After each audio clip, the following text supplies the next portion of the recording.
Em 2 Pedro, eu também gostaria de adicionar algo que o próprio apóstolo coloca na abertura desse livro, que ele não coloca na abertura da outra epístola. Ele diz que ele mesmo era uma testemunha ocular da vida de Cristo, do ministério de Cristo. Isso está no verso 16. No capítulo 1, ele diz: porque não vos demos a conhecer o poder e a vinda do nosso Senhor Jesus Cristo, seguindo fábulas engenhosamente inventadas, mas nós mesmos, nós sendo os apóstolos, fomos testemunhas oculares da sua majestade. E aqui, quando ele diz majestade, ele está tratando de um momento específico que foi relatado nos evangelhos, quando o apóstolo Pedro e mais 2 discípulos subiram ao monte com Cristo.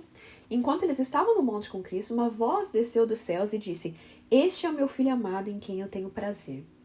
Então Pedro diz aqui na sua epístola: ora, esta voz vinda do céu, nós a ouvimos quando estávamos com ele no santo monte. Então ele está falando desse momento histórico em que ele e outros 2 apóstolos estavam no monte com Cristo. E a gente chama, os teólogos chamam desse momento de a transfiguração. Quando quando Pedro e os outros 2 apóstolos veem a glória de Cristo. Por um momento é como se o véu se rasgasse e não mais Cristo apenas no seu corpo de morte, no seu corpo humano, mas o véu se rasga e eles veem a glória dele como filho amado em quem o Pai tinha prazer. Eu acho incrível essa colocação, porque ela nos lembra que o autor dessas epístolas que nós estamos estudando é alguém que viu a pessoa de Cristo com seus próprios olhos. Ele foi uma testemunha ocular de quem Cristo foi. Isso não te dá esperança?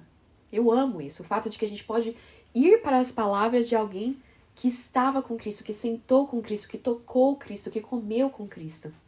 Eu acho isso incrível.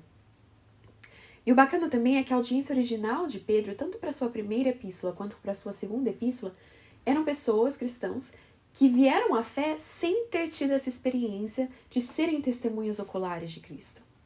A audiência de Pedro não tinha visto Cristo face a face. Eles tinham que crer, assim como eu e você, baseado nas palavras de outros, baseado na narrativa de outros, baseado naquilo que eles tinham do que hoje virou a Bíblia, a nossa escritura.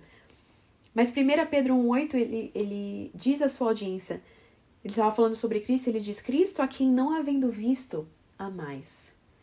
Aquilo que ele disse para eles também é válido para nós. Nós não temos visto Cristo, nós nunca vimos Cristo de maneira ocular na carne, como Pedro fez, mas nós o amamos.